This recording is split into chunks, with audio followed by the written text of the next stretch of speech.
चलिए भाई, एक और क्लास में आपका बहुत बहुत स्वागत है। और इस क्लास की शुरुआत करने से पहले हम पिछले कुछ टॉपिकों के बारे में आपको बता देते हैं। क्या हमने इस चैप्टर में कौन कौन से टॉपिक डिस्कस कर लिए हैं। जब चैप्टर की शुरुआत करी तो आपको विभव का मतलब समझाया कि विभव क्या होता है, विभवांतर क्या होता है, कोई आवेश है उससे आर दूरी पर विभव कितना होगा, वैद्युत द्विध्रुव के अक्ष पर विभव, निरक्ष पर विभव, ठीक है, किसी बिंदु पर विभव, विभव प्रवणता क्या होती है, वैद्युत क्षेत्र और विभव प्रवणता के बीच संबंध हमने जानने का प्रयास किया। किसी आवेशित कण को वैद्युत क्षेत्र में रख के हमने उसकी गति के बारे में देखा, वो किस तरीके की गति कर रहा है, ठीक है। और वैद्युत क्षेत्र में किसी आवेशित कण को गति करवा के उसके पथ के बारे में देखा कि उसका पथ कैसा होगा, ठीक है। तो हमने ये जाना था कि अगर कोई आवेशित कण वैद्युत क्षेत्र में लंबवत प्रवेश कर रहा है तो उसका पथ कैसा होगा, परवलयाकार होगा। ये बहुगल्पी का एक फेवरेट क्वेश्चन है जो पूछा जा सकता है। फिर उसी के साथ साथ हमने वैद्युत स्थिति ऊर्जा के बारे में जाना और उसके मतलब को समझा। डेरिवेशन तो एक अलग चीज रही। देखो, हमेशा से हमारे फिजिक्स में एक ही टारगेट है, और वो टारगेट है कि फिजिक्स को आपको वास्तव में फील करा के समझाना कि वास्तविक चीजें क्या है। किताबी भाषा से आपको बिल्कुल अलग रखना। किताबी भाषा अगर मैंने आपको करा दी और मैंने आपको बता दी तो फिर एक टीचर का कोई मतलब नहीं। मैं हमेशा से मानता हूं कि अगर एक टीचर को एक परिभाषा, टीचर की एक परिभाषा बनाई जाए, एक टीचर को परिभाषित किया जाए, तो वो टीचर की परिभाषा ये हो सकती है कि टीचर वो मशीन है, वो यंत्र है जो किताबी भाषा को अपनी भाषा में कन्वर्ट करके और हमें समझा दे, तो वो तो एक मास्टर है। और जो किताबी भाषा को सीधा का सीधा किताबी भाषा में बता दे तो फिर उस किताब में उस टीचर में क्या डिफरेंस रहा। समझो मेरी बात को, उस किताबी लैंग्वेज को, उस किताबी भाषा को समझ के और हमें अपनी भाषा में समझाए, हमें उसके वास्तव में मतलब को समझाने का प्रयास करें, हमें उस ज्ञान का उपयोग हम व्यवहारिक जीवन में उपयोग कर पाए, तो फिर हम वो सब्जेक्ट पढ़ रहे हैं। अन्यथा हम उस सब्जेक्ट को क्या कर रहे हैं, केवल रट रहे हैं। ना तो वो आपके भविष्य में लाभ देगा और ना भी प्रेजेंट में लाभ देगा। तुम जिस बोर्ड एग्जाम की तैयारी कर रहे हो उसमें भी वो लाभ नहीं देगा, क्योंकि एग्जाम में जाओगे रट के भूल जाओगे। 90% स्टूडेंटों के ये डाउट रहते हैं और ये टीचरों से ये पूछते भी रहते हैं कि साहब ऐसा कोई विधि बताओ, ऐसा कोई तरीका बताओ कि याद की हुई चीजें भूले ना। और हर बार आपको एक ही बात बताई जाती है कि याद की हुई चीजें हमेशा भूलेंगे, चाहे हम हो और चाहे आप हो। अब इसका एक ही इलाज है कि आपको याद करना ही नहीं। अब याद ही नहीं करना तो थोड़ा बहुत दिक्कत हो जाएगी। तो चीजों को हमें वास्तव में समझना है कि वो चीजें है क्या, और जब एक बार कोई चीज समझ में आ गई तो फिर ये भूलने की बीमारी खत्म हो जाएगी। फिर केवल आपको हमें अपने स्तर से उन चीजों को समझना है, अपने माइंड में कैसे बैठाना, ये तरीका ढूंढना, बस उनकी प्रैक्टिस करनी है, ये है उसका तरीका। उसी तरीके को आपको बार बार यहाँ चीजें इंप्लीमेंट करवाई जा रही हैं, ठीक है। जो भी क्लासें हैं, जो भी टॉपिक हैं, उनको मैं वास्तव में ही समझाने का प्रयास कर रहा हूं, चाहे वो डेरिवेशन हो, चाहे वो डेफिनेशन हो, कुछ भी हो, ठीक है। तो वास्तव में फिजिक्स अगर फील कर ली है तो फिजिक्स सब्जेक्ट में एक कॉन्फिडेंस आपके अंदर अलग होगा। कुछ भी पूछ लिया जाए आपसे, क्वेश्चन थोड़ा सा घुमा के भी पूछ लिया जाए तो भी आप उत्तर दे पाएंगे, क्योंकि चीजें आपने समझी है ना कि रटी है। तो चलिए, इसी के साथ इस क्लास का, इस चैप्टर का आज लास्ट टॉपिक हम खत्म करते हैं। इससे पहले हमने लगभग चैप्टर के सभी टॉपिकों को बहुत अच्छी तरीके से डिस्कस किया है, ठीक है, और फील करा के डिस्कस किया है। पिछली क्लासें जितनी भी हैं वो यूट्यूब पर अपलोड है, आप देख सकते हो बिल्कुल। और ठीक है, जो भी हमसे डायरेक्ट जुड़ना चाहें, जो ऑनलाइन हमें देख रहे हैं, तो वो हमारे टेलीग्राम चैनल से जुड़ सकते हैं। जो भी वीडियो आप देख रहे हैं उसके डिस्क्रिप्शन में टेलीग्राम चैनल की लिंक दे रखी होगी, आराम से वहां क्लिक करके और आप टेलीग्राम चैनल से जुड़ सकते हैं। डेली की डेली क्लासों के वहां नोट्स भी आपको प्रोवाइड हो जाएंगे, दिक्कत कोई भी होगी नहीं। यहां से चीजें समझें, नोट्स वहां पर ग्रहण करें, और लिखने की आवश्यकता हो तो वीडियो को देख देख के आप लिख सकते हैं, ठीक है। चलिए, तो आज की क्लास का ये टॉपिक है, एक समान वैद्युत क्षेत्र में वैद्युत द्विध्रुव को घुमाने में किया गया कार्य। कोई भी डेरिवेशन, कोई भी टॉपिक अच्छी तरीके से तब आप समझ सकते हैं जब आप प्रश्न को अच्छी तरीके से पढ़ना सीख लें। प्रश्न क्या है कि साहब हमारे पास एक समान वैद्युत क्षेत्र है, ये प्रश्न है। इस प्रश्न की पहली लाइन से ही हमें यह पता चला कि साहब हमारे पास एक समान वैद्युत क्षेत्र है, तो आपको यहां दिखाना होगा एक समान वैद्युत क्षेत्र। और आपको कई बार आपको बताया है कि जब भी मैं एक समान वैद्युत क्षेत्र की बात करूं तो तुरंत आप वैद्युत वक्ररेखाओं को एक दूसरे के क्या दिखा दो, समांतर। और वैद्युत वक्ररेखा एक दूसरे के समांतर होंगी तो वो एक समान वैद्युत क्षेत्र को व्यक्त करेंगी। एक समान वैद्युत क्षेत्र को व्यक्त करेंगे। एक समान वैद्युत क्षेत्र का वास्तव में मतलब क्या होता है? तो एक समान वैद्युत क्षेत्र का वास्तव में मतलब होता है कि एक ऐसा वैद्युत क्षेत्र जिसके हर बिंदु पर वैद्युत क्षेत्र का मान क्या हो? समान। ये वैद्युत क्षेत्र आपने जो दिखाया है, इसके अगर यहाँ 10 वैद्युत क्षेत्र होगा 10 न्यूटन पर कूलम, तो यहाँ भी 10, यहाँ भी 10, 10, 10, सब जगह क्या होगा? 10 न्यूटन पर कूलम वैद्युत क्षेत्र होगा। अच्छा, पहली लाइन से हमने ये चित्र बना पाया, ठीक है, एक समान वैद्युत क्षेत्र है। अब अगली लाइन पढ़ते हैं। इसमें एक वैद्युत द्विध्रुव रखा, इसमें एक क्या रखा है? अब दिक्कत ये है गुरुजी, हमें वैद्युत द्विध्रुव बताओ। तो अब भाई आपने शुरुआत से first chapter, second chapter, third chapter पे अगर आए हो तो आपको वैद्युत द्विध्रुव बताया कि सर वैद्युत द्विध्रुव एक ऐसा निकाय होता है या एक ऐसी चीज होती है जिसमें दो आवेश होते हैं और दोनों आवेश समान परिमाण के होते हैं। दोनों आवेश समान परिमाण के होते हैं, लेकिन उनकी प्रकृति कैसी होती है? विपरीत होती है। प्रकृति कैसी होती है? विपरीत होती है। और उनके बीच की दूरी बहुत ज्यादा नहीं होती, अल्पतम होती, बहुत छोटी होती है। तो चलिए, ये रहा हमारे पास एक वैद्युत द्विध्रुव, ये रहा एक वैद्युत द्विध्रुव, ठीक है, जिसके दोनों सिरों के बीच की दूरी अल्पतम है और जैसे हम किससे व्यक्त करते हैं? 2l से, ठीक है। दिस इज ए और दिस इज बी, ठीक है, ए और बी। एक तरफ माइनस क्यू आवेश है और एक तरफ कौन सा आवेश है? प्लस क्यू आवेश है, ठीक है। दो आवेश होते हैं, दोनों समान होते हैं, एक माइनस और एक प्लस, ठीक है। दोनों आवेश समान होते हैं, लेकिन उनकी प्रकृति कैसी होती है? विपरीत, और बीच की दूरी क्या होती है? अल्पतम। तो साहब हमने वैद्युत द्विध्रुव रख दिया। अब इस वैद्युत द्विध्रुव को हम इसमें क्या कर रहे हैं? घुमा रहे हैं। क्या कर रहे हैं? तो इसे घुमाने में किया गया कार्य ज्ञात करना है। घुमाने में किया गया, तो भाई इस वैद्युत द्विध्रुव को आप इस वैद्युत क्षेत्र में घुमाएंगे तो कुछ ना कुछ तो कार्य करना होगा, कुछ ना कुछ तो कार्य करना होगा। तो चलिए अब आपको थोड़ा सा फर्स्ट चैप्टर में लेके चलते हैं, ठीक है। देखो, अगर किसी भी वैद्युत क्षेत्र में कोई वैद्युत द्विध्रुव रखा है और वैद्युत द्विध्रुव में दो आवेश है, तो दोनों आवेशों पर वैद्युत क्षेत्र के द्वारा क्या लगेगा? बल लगेगा। दोनों आवेशों के द्वारा वैद्युत क्षेत्र पर क्या लगेगा? बल लगेगा। अगर धन आवेश है तो धन आवेश के कारण वैद्युत क्षेत्र के द्वारा इस पर वैद्युत क्षेत्र की दिशा में लगेगा। धन पर जो बल लगता है, धन आवेश पर, वो वैद्युत क्षेत्र की दिशा में लगता है। ऋण आवेश पर जो बल लगेगा वो वैद्युत क्षेत्र की जस्ट क्या लगेगा? विपरीत दिशा में। ऋण आवेश पर बल वैद्युत क्षेत्र की विपरीत दिशा में, धन आवेश पर बल वैद्युत क्षेत्र की दिशा में।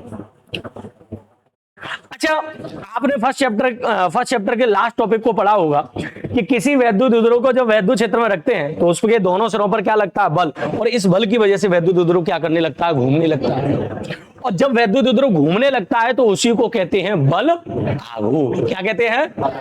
बल आघूर्ण। बल की वजह से कोई वस्तु घूमने लगे तो उसे हम कहते हैं बल आघूर्ण। तो कहानी इस टॉपिक की हम समझ रहे थे कि एक समान वैद्युत क्षेत्र है, तो एक समान वैद्युत क्षेत्र हमने बना लिया। इस एक समान वैद्युत क्षेत्र में एक वैद्युत द्विध्रुव रखा है, तो हमने एक वैद्युत द्विध्रुव रखा। हालांकि वैद्युत द्विध्रुव के बारे में आपको इधर समझाया कि वैद्युत द्विध्रुव क्या होता है? एक ऐसा निकाय जिसमें दो आवेश होते हैं, दोनों समान परिमाण के होते हैं और उनकी प्रकृति कैसी होती है? विपरीत, और बीच की दूरी क्या होती है? अल्पतम होती है। इसी वैद्युत द्विध्रुव की क्षमता को व्यक्त करने के लिए एक और भौतिक राशि होती है जिसे कहते हैं वैद्युत द्विध्रुव आघूर्ण। वैद्युत द्विध्रुव आघूर्ण वैद्युत द्विध्रुव का कोई एक आवेश और बीच की दूरी के गुणनफल के बराबर होता है। ये दो टॉपिक हम फर्स्ट चैप्टर में ही डिस्कस करके आए हैं, लेकिन फिर भी आपको ना समझ में आए तो फिर दोबारा आपको समझा दिया। तो इसमें एक वैद्युत द्विध्रुव हमने रख दिया। अब इस वैद्युत द्विध्रुव, जैसे ही हमने वैद्युत द्विध्रुव रखा तो इसमें वैद्युत द्विध्रुव में दो आवेश है, एक माइनस क्यू आवेश और एक प्लस क्यू आवेश। तो माइनस क्यू आवेश पर बल वैद्युत क्षेत्र के द्वारा बल लगेगा वैद्युत क्षेत्र के विपरीत दिशा में, और प्लस क्यू आवेश पर बल लगेगा वैद्युत क्षेत्र की दिशा में। और ये दोनों बल मिलकर इस वैद्युत द्विध्रुव को क्या करने का काम करेंगे? घुमाने का। कोई भी वस्तु बल की वजह से घूमना चालू कर दे तो इसे कहते हैं बल आघूर्ण। हमने यही लिखा, वैद्युत द्विध्रुव पर लगने वाला बल युग्म आघूर्ण। और फर्स्ट चैप्टर का लास्ट टॉपिक यही था और हमने प्रूफ किया था कि अगर किसी वैद्युत द्विध्रुव को वैद्युत क्षेत्र में थीटा कोण पर रखोगे तो उस वैद्युत द्विध्रुव को घुमाने में लगने वाला बल युग्म आघूर्ण होगा टाउ बराबर पीई साइन थीटा। ठीक है साहब, लेकिन अगली लाइन पढ़ोगे तो इस वैद्युत द्विध्रुव को घुमाने में हमें क्या निकालना है? किया गया काम। एक बात तो आप यहां पर ये समझ रहे हैं कि वैद्युत द्विध्रुव बल आघूर्ण की वजह से स्वतः घूम रहा है, जो वैद्युत क्षेत्र की दिशा में जाने का प्रयास कर रहा है। अच्छा, अगर हम इस वैद्युत द्विध्रुव को वैद्युत क्षेत्र की विपरीत दिशा में ले जाना चाहें, जैसे कि ये अपने आप तो ऐसे जाएगा, वैद्युत क्षेत्र की अपोजिट डायरेक्शन में ले जाना चाहें तो इसके लिए हमें बाह्य का उपयोग करना पड़ेगा, बाहर से बल लगा के इसे घुमाना पड़ेगा। तो हमने ये कहा कि ये वैद्युत द्विध्रुव भी इस पोजीशन में और इस पोजीशन से हमने इस पोजीशन में लेके आए, अभी इधर है और यहां से इधर लेके आए, मतलब कितना कोण घुमा दिया आपने? हमने यही लाइन लिखी, वैद्युत द्विध्रुव को डी थीटा कोण घुमाने में किया गया। डी थीटा कोण बहुत छोटा है, बहुत बड़ा, तो किया गया कार्य भी क्या होगा, छोटा सा ही होगा। देखो कार्य बराबर हमेशा आपने सुना होगा बल गुणा विस्थापन, बल गुणा कार्य बराबर होता है बल गुणा कितना बल लगा रहे हो, बल की वजह से कितना विस्थापन हुआ है, कार्य निकाल लोगे। लेकिन दिक्कत यह है यहां कोई चीज घूम रही है, तो यहां जो बल है वो इसमें रेखीय विस्थापन पैदा नहीं करेगा, मतलब एक जगह से दूसरी जगह ले जाने का काम नहीं। यहां अपने अक्ष पर ही वहीं की वहीं क्या कर रहा है, ये घूम रहा। तो फिर बेटा इस स्थिति में कार्य का फॉर्मूला हो जाएगा बल आघूर्ण और मल्टीपल कोणीय विस्थापन। मल्टीपल कौन सा विस्थापन, देखो जैसी सिचुएशन वैसा फॉर्मूला। नॉर्मल फॉर्मूला है बल गुणा विस्थापन, यहां वस्तु घूम रही है, तो घूम किसकी वजह से रही है, बल आघूर्ण की वजह से, तो बल की जगह बल आघूर्ण। और जब घूमेगी तो इसमें रेखीय विस्थापन नहीं होगा, बल्कि कौन सा विस्थापन होगा, कोण की पथों में विस्थापन पैदा होगा। तो ठीक है साहब, हो गया हमारा काम। तो डी डब्ल्यू बराबर बल कितना, बल आघूर्ण कितना है टाउ, कोणीय विस्थापन कितना है डी थीटा। डी डब्ल्यू बराबर, ठीक है, टाउ भाई साहब का वैल्यू कितना है पी ई साइन थीटा, और डी थीटा का जैसे का तैसा, डी थीटा जैसे का, ठीक है, बहुत बढ़िया। अच्छा अब एक बात बताओ, हमने ये कार्य निकाल लिया इसे घुमाने में, कितना कोण घुमाने में कार्य निकाला, डी थीटा कोण घुमाने में कार्य निकाला। लेकिन हम ये चाह रहे हैं ये तो छोटा सा कोण है, हमें टोटल कोण घुमाने में, तो यहाँ एक लाइन और लिखेंगे। अब एक लाइन लिखने के लिए हम इसे थोड़ा सा क्या कर लेते हैं, छोटा कर लेते हैं। लीजिए ये हमने कर लिया छोटा। अब मान लेते हैं कि वैद्युत द्विध्रुव, ठीक है, द्वि और ध्रुव, वैद्युत द्विध्रुव को थीटा 1 कोण से थीटा 2 कोण, थीटा 1 कोण से थीटा 2 कोण घुमाने में किया गया कार्य, घुमाने में किया गया कार्य। मान लेते हैं कि पहले वैद्युत द्विध्रुव कितने कोण पर था, वैद्युत क्षेत्र में थीटा 1, और आपने थीटा 1 से कितना कोण घुमाया, तो थीटा 1 से थीटा 2 कोण घुमाने में किया गया कार्य।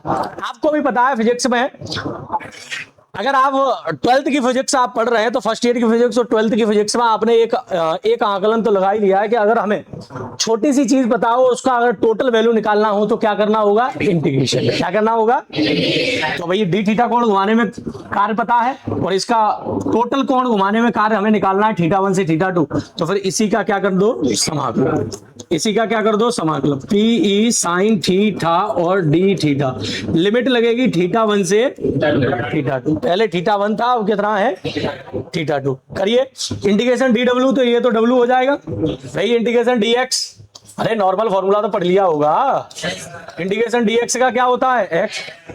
अच्छा समाकलन अवकलन केवल उन भौतिक राशियों के होते हैं जो बदल रही होती हैं, जो कांस्टेंट होते हैं उनके समाकलन अवकलन नहीं होते। तो यहाँ पर जो P है वो वैद्युत द्विध्रुव आघूर्ण है, तो भाई अगर वैद्युत द्विध्रुव आपने ए बी लिया है तो इसका द्विध्रुव आघूर्ण चाहे थीटा 1 कोण पे हो चाहे किसी भी कोण पे हो, द्विध्रुव आघूर्ण तो हमेशा ही सेम रहे। अच्छा वैद्युत क्षेत्र तो हर जगह ही क्या है, एक समान, तो ये दोनों ही वैल्यू कैसी है, कांस्टेंट, जो बदल नहीं रही, इसके घूमने पर बदलेगा कौन, थीटा। कौन बदलेगा, अभी थीटा मान लो 0 है, 30 है, कुछ भी हो सकता है, तो थीटा बदला तो इसका इंटीग्रेशन। अच्छा बेटा साइन थीटा का समाकलन करना है थीटा के सापेक्ष, तो आपको ये डायरेक्टली फॉर्मूला पता होगा कि साइन एक्स का एक्स के सापेक्ष समाकलन क्या होता है, माइनस के कॉस एक्स। जानते हैं कि नहीं, साइन एक्स का समाकलन करोगे तो माइनस का क्या आएगा, कॉस एक्स, ठीक है। तो यहां पर भी माइनस के कॉस थीटा,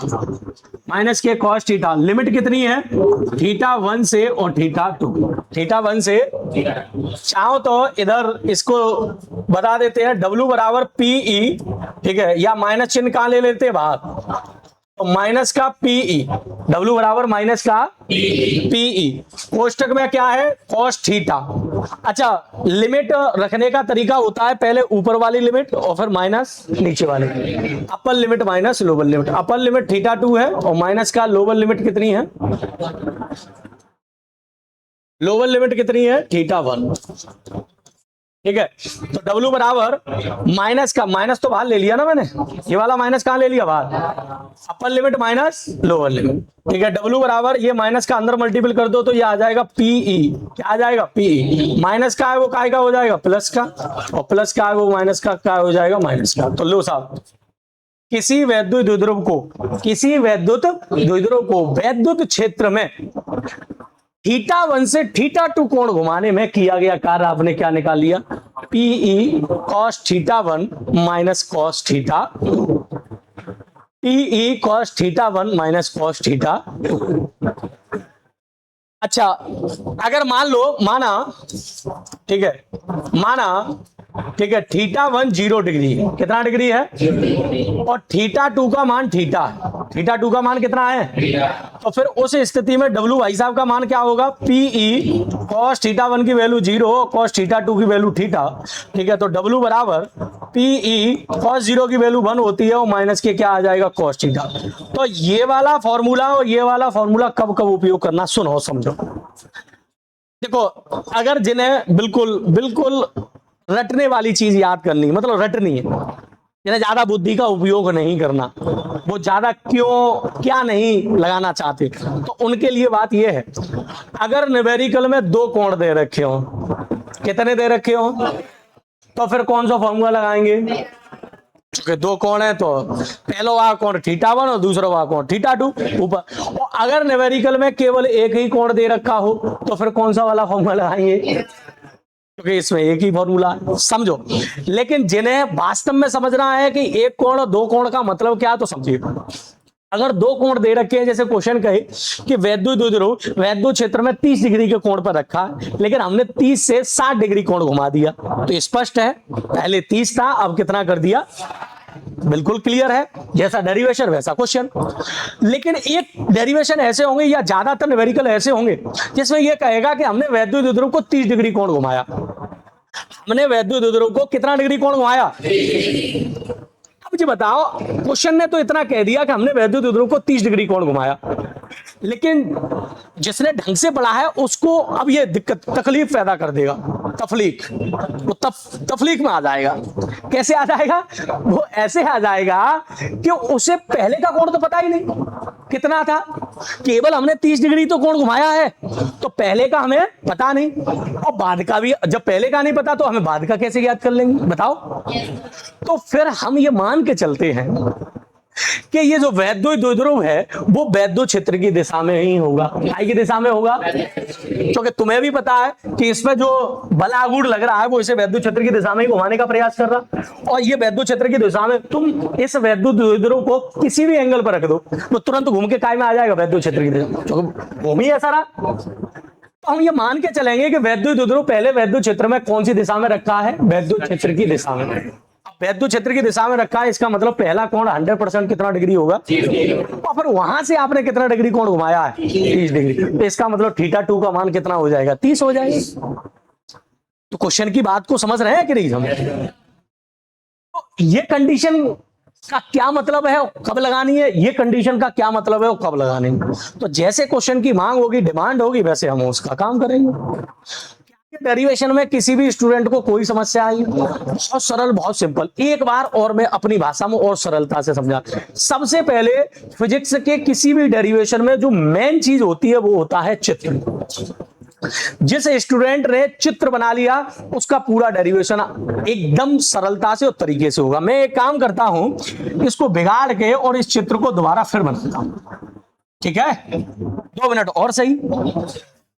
और चित्र बनता है क्वेश्चन से, जिसको क्वेश्चन अच्छे से पढ़ना आ रहा है वो चित्र बना पाएगा, और जिसका चित्र बन गया उसका डेरिवेशन खत्म, वो डेरिवेशन के हर पॉइंट को समझ पाएगा और कर पाएगा।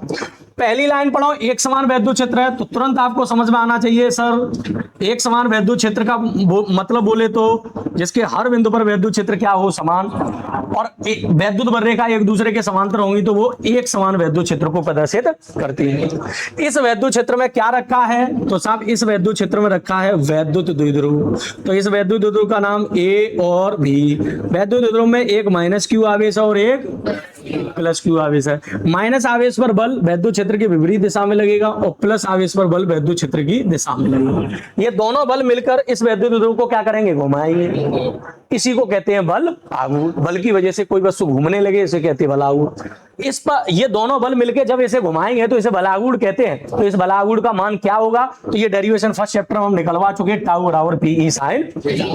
लेकिन हम ये चाह रहे हैं साहब कि इस वैद्युत द्विध्रुव को, जैसे ये वैद्युत द्विध्रुव अभी थीटा कोण पर रखा है इस वैद्युत क्षेत्र में,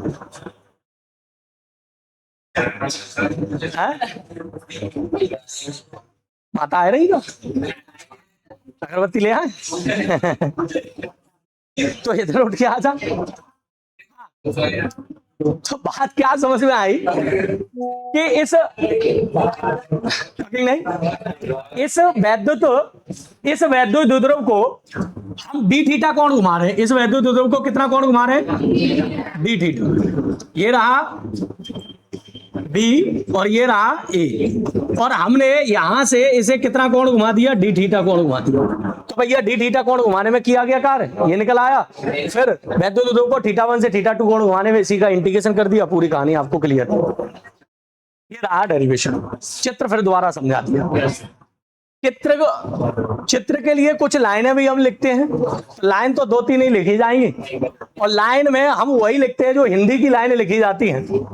किसी भी डेरिवेशन में जो हिंदी की लाइनें लिखी जाती हैं वो उसके चित्र को देख के लिखी जाती है। चित्र में सबसे पहले आपने क्या लिया, तो साहब हमने सबसे पहले एक समान वैद्युत क्षेत्र लिया। सबसे पहले हम इस चित्र में क्या लिया, हम पहली लाइन लिखेंगे, माना एक समान वैद्युत क्षेत्र क्या है, ई है। माना एक समान वैद्युत क्षेत्र क्या है, इस एक समान वैद्युत क्षेत्र ई में ए भी एक वैद्युत द्विध्रुव है। इस एक समान वैद्युत क्षेत्र ई में ए भी एक वैद्युत द्विध्रुव है जो थीटा कोण पर रखा है। कितने कोण पर रखा है, तब इस पर लगने वाला बल युग्म आघूर्ण। फिर इसको डी थीटा कोण घुमाने में किया गया। फिर इस वैद्युत द्विध्रुव को थीटा 1 से थीटा 2 कोण घुमाने में किया गया। आगे की स्थिति आपके समझ। तो 2 लाइनें हिंदी की लिख रही है, उसमें बच्चा घबराता रटता फिरता कुछ नहीं, जो चित्र में आपने किया वो काम करो। क्या डेरिवेशन अभी भी दिक्कत में है, नहीं थी ये दिक्कत में है, ठीक है।